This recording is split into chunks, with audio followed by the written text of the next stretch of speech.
and a warm welcome to this session. We're going to talk about intelligence-led security today, and on the theme that there's no such thing as bad weather, only unsuitable clothing. So my name is Stefan. I'm the SVP of Global Service Lines, so we are responsible for our global managed service offering. And to guide us through this session, we also have the expert with us here in the room. And Charl, I'm going to let you introduce yourself. Thanks, Stefan. Hi, everyone. My name is Charl van Walt. I'm talking to you today from Cape Town in South Africa, so the other end of the world from Stefan. And I am the head of security research for Orange Cyber Defense, based, as I said, here in Cape Town, but reporting into our global marketing technology division based in Paris. So if you were able to join us for our introductory panel session this morning, then you would have heard us talking extensively about this analogy that we draw between the cyber threat landscape and the notions of climate and weather, and how they interact and how they have an impact on each other. And hopefully we would have convinced you at least somewhat that that the analogy holds and that there's some use in thinking, some value in thinking about the cyber landscape in the same ways that we think about climate and weather. But ultimately, in the end, we end up in a situation where we have intelligence in some form. You know, we have some forewarning about what weather is going to come, how it's going to be, and how that might affect us. But it's only really of any use if we translate that into some kind of action. You know, if we can apply that intelligence in some way. And I was very pleased to find this this quote by Charles Dudley Warner, who was an author and a lyricist back in the 1800s. And he, in fact, this saying was so popular, he was quoted by Mark Twain. And he really captured this idea, you know, everyone complains about the weather, but nobody does anything about it.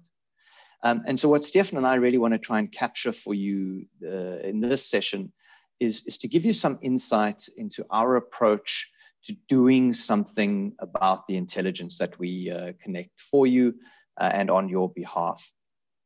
And we'll be taking you through our approach to what we call an intelligence-led security, and illustrating hopefully in practical ways how that impacts our operations and how it can impact your business also.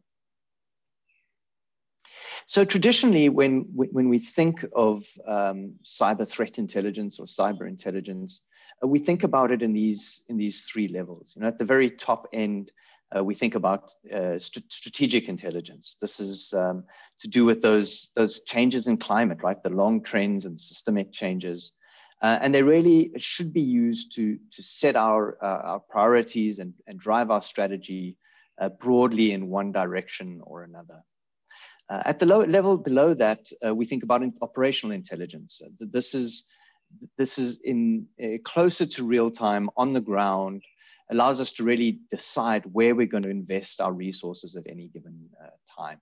We want to focus our attention, focus our energy, focus our resources on in the places where we're the most vulnerable and where the adversary is most likely to strike. And then finally, we talk about intelligence at the tactical level.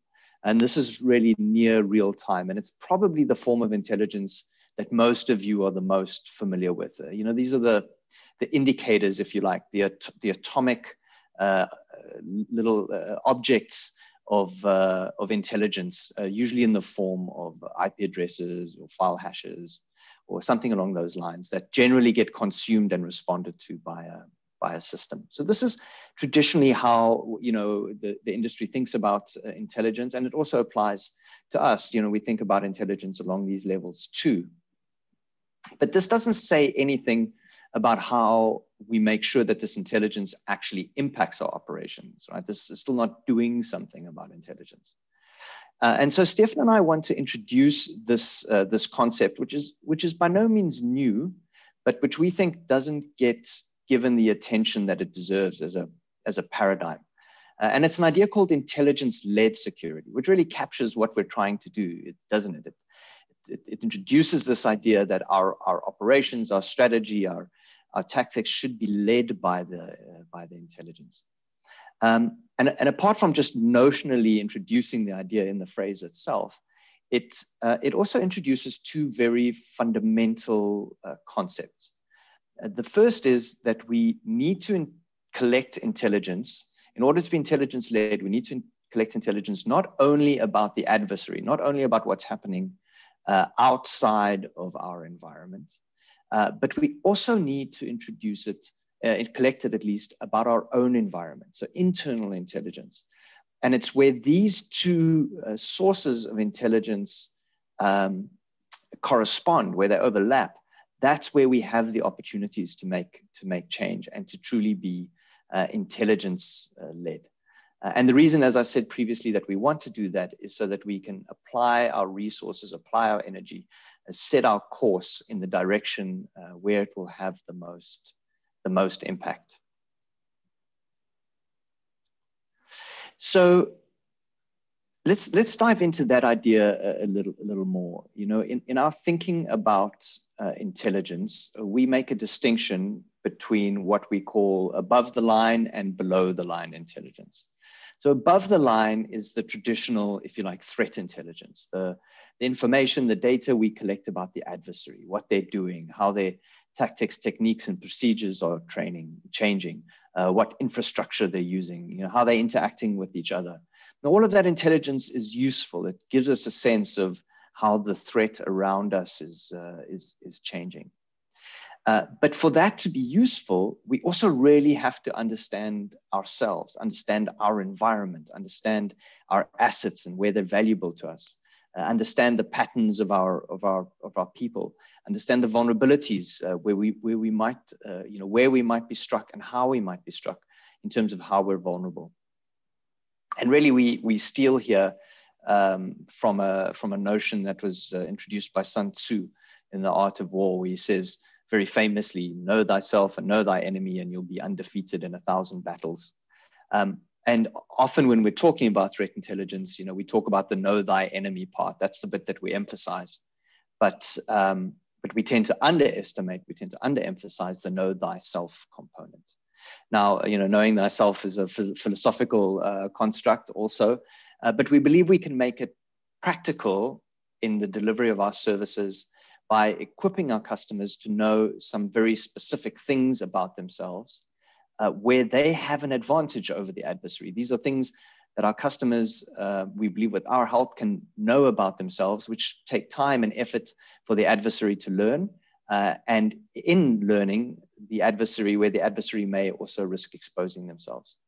And there are multiple concepts that feed into the know yourself paradigm. But in this graphic, we really just want to emphasize two. The first is what we call identify, as Stefan will illuminate for us in a moment. That's really about knowing our assets and knowing our attack surface. So what is it that we have to protect, and where is that exposed? And the next is about detection. That's detecting either vulnerabilities on our system. So, you know, what opportunities are there for the attacker, or detecting the attacker where they do step out of, if you like, the anonymous internet space and into environments where we have visibility.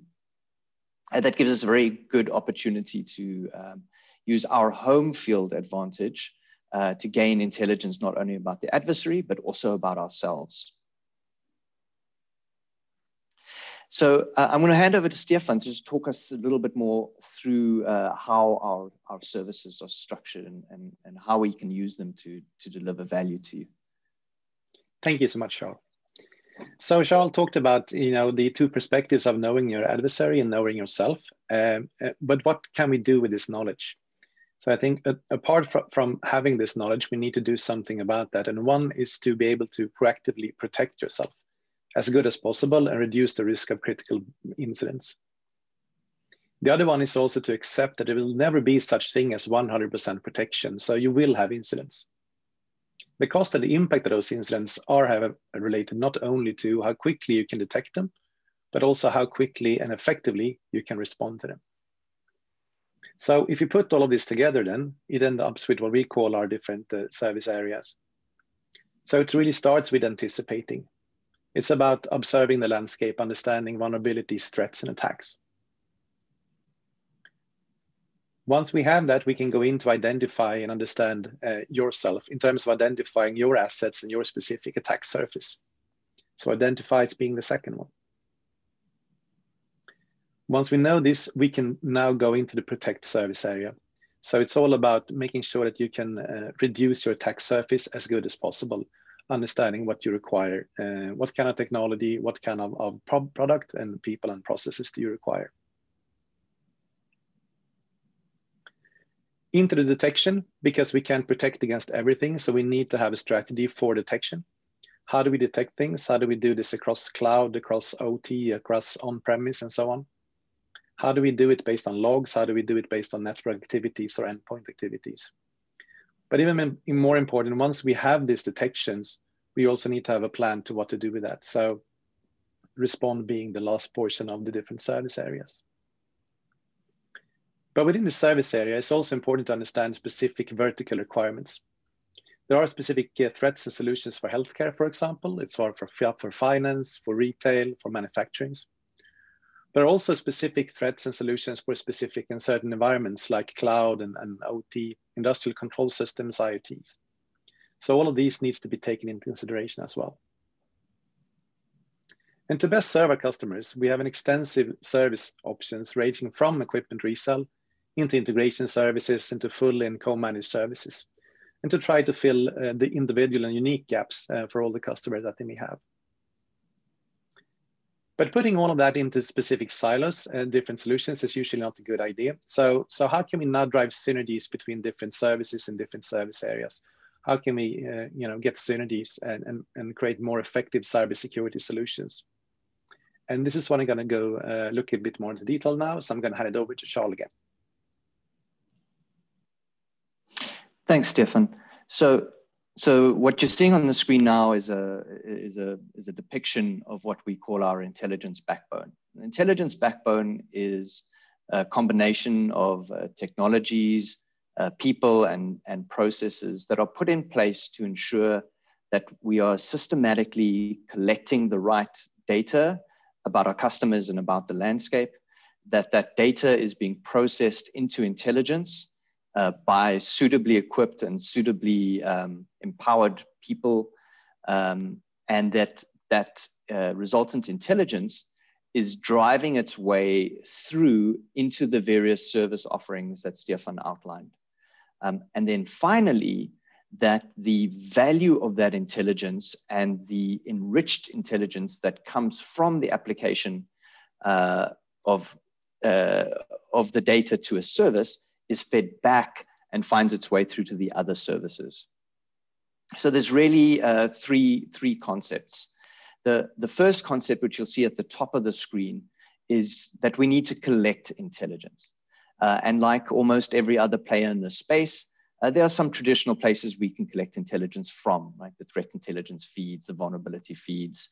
There's plenty of data floating around. In fact, our threat intelligence engine collects data from more than 500 distinct data feeds. But being an operator and being a provider of some size, we also have the opportunity to produce our own intelligence. And there's various parts of our operations within Orange Cyber Defense specifically, but then more broadly within Orange Business Services and within Orange itself that produce intelligence out of our operations, either internally or with respect to the customers. So all that data has to come in, and then it comes into a huge technology platform we call the data lake, which, if you like, is the storage unit of this backbone of ours. And there we need to apply various forms of processing to intelligence to convert it into those different forms that we spoke about earlier.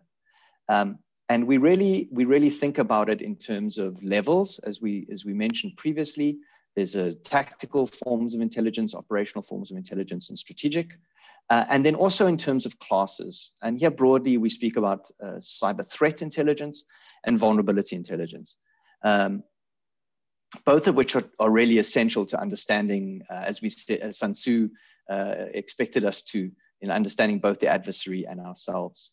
And for each one of the quadrants, if you like, in that matrix, we have a specific discipline, a specific process that is producing intelligence that is appropriate at that level and is the right form and is being produced at the right time. And I won't go into each of them now. We'll come back to that a little bit later. But that captures our, if you like, anticipates set of activities from the model that Stefan shared earlier. And most of these, in fact, everything that you're seeing on the screen in front of you now are also directly consumable by the client. So you can request either as part of a commercial offering or as some of our community outreach offerings, you can get access to these intelligence outputs so that they can serve your processes directly also. But more powerfully, from our perspective, is that these offerings then are fed through the backbone out into the various components of our service delivery offering in very, again, very predictable, very industrialized ways. We want to make sure that every piece of intelligence that we glean from every one of these processes finds its way to the right person or the right technology wherever we are touching a customer, wherever we are attempting to add value to a customer. And in order to properly close the loop, to complete the threat intelligence lifecycle, we also need to make sure that we gather back observations and feedback from those operations that further help us to enrich our offerings. And that could be simple things like from our CSIRT services. Stefan spoke about CSIRT.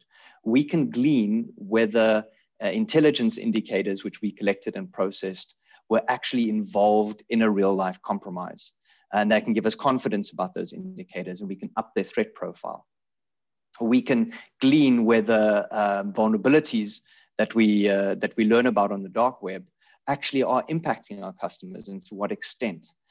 And we can glean whether threat indicators like IP addresses or file hashes are actually being seen by our detection operations. And so I'm sure it can very quickly become clear to you how powerfully this system can work to produce actionable threat intelligence, which is immediately impacting our customers in a measurable way within our offerings, but can also add value to you outside of our offerings as independently consumable products. Stefan, why don't you talk us through maybe at a more practical level how this manifests within our offerings? Happy to do so. Thank you, Charl. So looking a bit into our offering and looking at the intelligence-led services, as we talked about, intelligence service really starts with understanding the threat. So if we don't understand the threat, we don't really know how to identify the threat, how to detect the threat, or even how to protect against the threat. So even the front and center is really the global threat research team here, with also the help of our cyber SOCs, our incident responders, and ethical hackers that really helps us to get a good understanding about the capabilities and what the threat is trying to do to us. So we can share this to our customers in what we call specific anticipate services. And we can also we can share this information and we can empower this in our identify services. So anticipate services, again, is about understanding the adversary, but the identify services is more of helping understand what is your current attack surface. And this goes across different environments also, like cloud and OT, for example, different levels of vulnerability scanners or ethical hacking. So giving a good understanding about that. It also feeds detection services. So if you look at the detection services, the managed threat detection service is all about detecting threats within your infrastructure. And we can do this across different type of data sources. We do this across endpoint activities. We do it across log and network activities, covering basically the whole SOC triad of detection. But there might also be things that you need to detect that are outside of your infrastructure, being outside of your cloud or outside your on-premise infrastructure. Things that happen on the open web or the dark web or deep web. And that's where we will complement the detection with our managed cybercrime monitoring services. So it helps us also do detection of things that might have been leaked or might have been discussed on specific dark web forum that could potentially be a big risk for you as a customer. We also have customers that are building their own CyberSOCs, but they still want to have the capability to take part of some of the intelligence that we collect to empower their detection capabilities. So we also have the ability to offer that to our customers.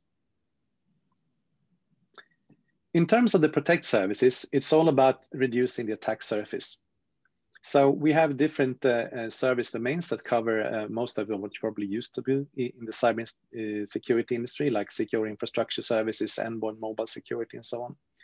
But the key thing again here is that the way that we can add value is to empower these detection and protection capabilities with our threat intelligence offer.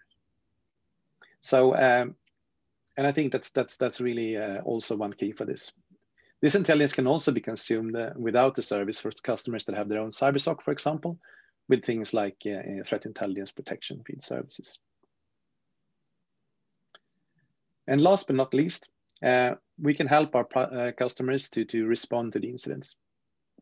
And this ranges from proactive services to help customers with creating their incident response strategies and processes, all the way throughout, the first level of threat disruption to isolate specific endpoints into a complete incident response service offering that will do all of the eradication and recovery from a specific incident.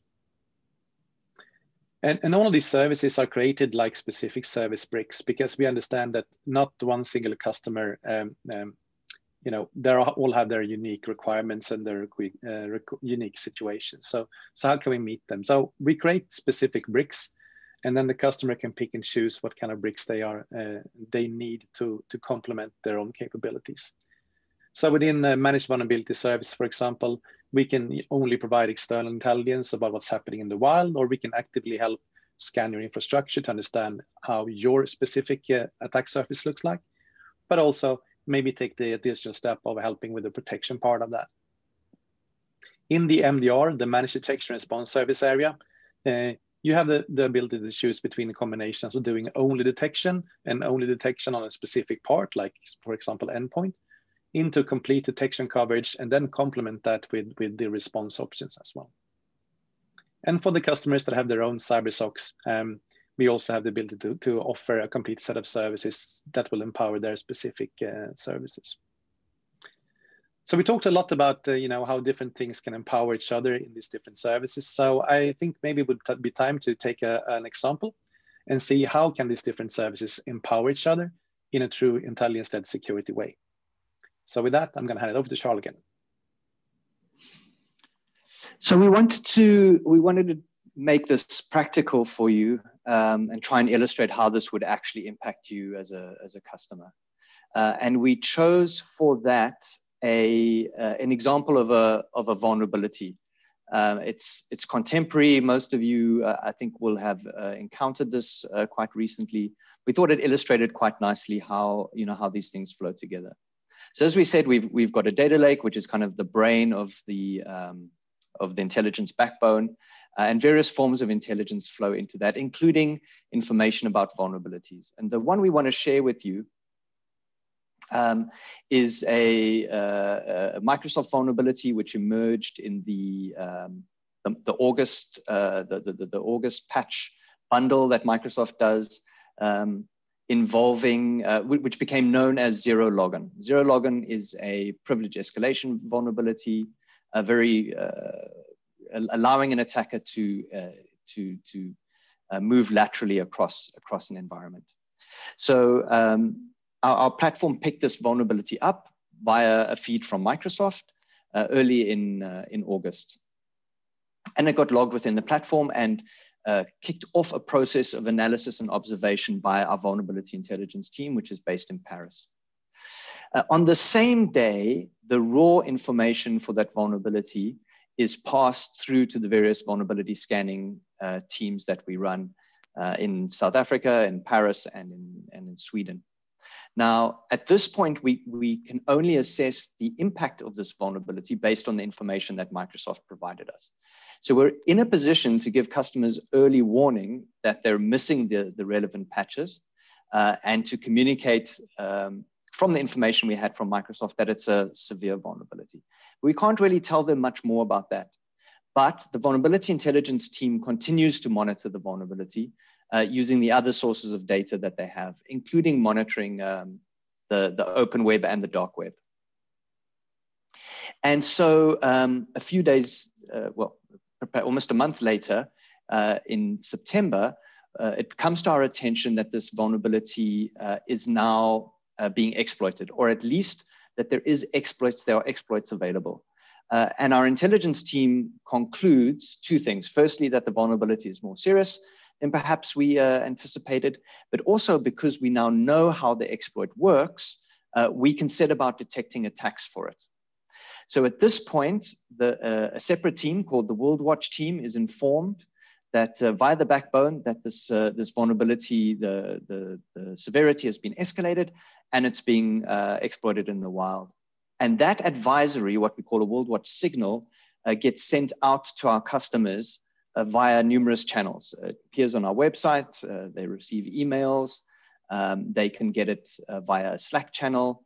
And of course, internally, all of our operational teams are also informed that this vulnerability has been elevated and that it's being exploited in the wild. The threat detection teams who will then receive this advisory will then commence analyzing it to understand how it can potentially be detected. There's a center of excellence around threat detection where experts from various teams all over the world collaborate to understand the exploit and understand how we can best detect it. And as a result of that, on the very next day, tickets are logged across our various customer estates to commence threat hunts for attempts to exploit that particular vulnerability. And what I really liked about this example was, as it happens, there are several customers that are impacted and notified that this is the case. And I like this example for a number of reasons. Firstly, I think it demonstrates very nicely the flow from raw intelligence through various forms of processing by appropriate level kinds of experts through to where it impacts the customer. Secondly, I like how it illustrates the different forms of intelligence. So both vulnerability and threat intelligence coming into play here. We want to discover where the customer is vulnerable, but also discover where they're being attacked. And finally, I really like this because we can close the loop on this one. So at the end of this, we are able to tap into the advisories that go to the clients and further update our own intelligence to note that customers are actually being attacked and how and where they're being attacked from. So we want to wrap up then just by summarizing for you these different intelligence products and how they can be consumed by you. We have within our leadership a very strong legacy in the intelligence and military intelligence space.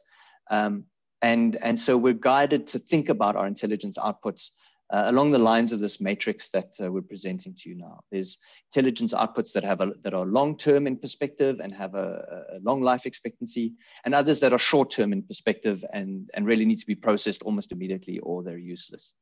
And then some of them talk more acutely about issues at a tactical level that are a little bit akin to the weather. You know, is it actually raining now? And others talk more about the climate. You know, where are the high pressures and the low pressures going, and how is that likely to shape the weather in the future? So let's look at the offerings that we've touched on in this presentation and just summarize them for you on this scale. Firstly, on the bottom left-hand quadrant, we have the managed threat intelligence offering. So this is near to real-time atomic indicators of compromise and attack. So things that would feed into your firewall, into your SIEM, and into your threat hunting operations, as they do into ours. They're very robust, very high speed, highly available, and very, very rich in terms of the volume of indicators that we're able to provide, and more importantly, the quality of indicators that we're able to provide. There are two interfaces there. There's a human readable interface and a machine readable interface. So you can either query our data or feed it directly into your systems. And then very closely related to that, the intelligence source that we touched on, an example, which is our managed vulnerability intelligence. Now, similarly, this is near to real time. Given that this intelligence requires a little bit more analysis time by our experts, it's not quite as real time. And given that vulnerabilities have a longer shelf life than threats, it tends a little bit more towards the long-term end of the spectrum. Again, this product is commercially available to our customers just in exactly the same form that we use it internally, and can be consumed via a feature-rich UI or directly via machine interfaces into your own platforms. And then we touched also in the example on something called WorldWatch. WorldWatch is a service that seeks to summarize all of this other intelligence, put it into one place, make it very digestible for sort of mid-tier technical security leaders, and provides acute, actionable intelligence at the tactical level. So in the WorldWatch service, that manifests in the form of bulletins that can go out to you via email, via our portal, or via a chat channel. And it's added as an add-on for customers who consume our other managed services. And it's sort of towards the tactical end of the spectrum, but does touch on some sort of emerging trends, and therefore has some significance at the more strategic end of the spectrum. The WorldWatch service then also produces a monthly report, which zooms out a little bit from the daily briefings and provides you a sort of consolidated view, over the month. And so that report tends a little bit more towards the long term, but it is also still primarily a tactical thing. It's about what you should be doing today and tomorrow, maybe next week or next month, but not more than that. However, from the data that flows through the backbone, we are also able to produce a very rich set of analytical tools. And so we have a front end, a visual front end to the backbone that allows us to pull trends, statistics, hotspots, etc., from all of the forms of intelligence that go in and come out. So at any given point, we're able to do what we call telling stories about stories, and present perspectives on a regional level, on an industry level, across all of the intelligence and operational services that we offer, to help our customers understand, what is happening in their space and what are other customers seeing in their space. Now, Stories About Stories is a platform that we use, but we can share it with customers, and we're happy to do it as part of customer briefings to help them understand what we understand about their space. Then we have what we call our threat intelligence reports. Threat intelligence reports come out on an ad hoc basis. They're delivered by our open source intelligence teams, and they really examine the threats and vulnerabilities in a given segment in very, very deep detail. So we do reports on pharmaceuticals, on manufacturing, on cryptocurrencies, etc. And these threat reports are available on a subscription basis from our website. Free to use for anyone. We also produce on an annual basis what we call our Navigator Intelligence Report. We're very excited because as we speak, that report is being finalized and made ready for you. And it really captures everything we've learned over the period of a year from these processes acting out. So if you want to understand, what kind of perspectives we can offer, and if you really want to understand what's happening in the world around you, then you can sign up and receive our Navigator report to benefit from all of these activities.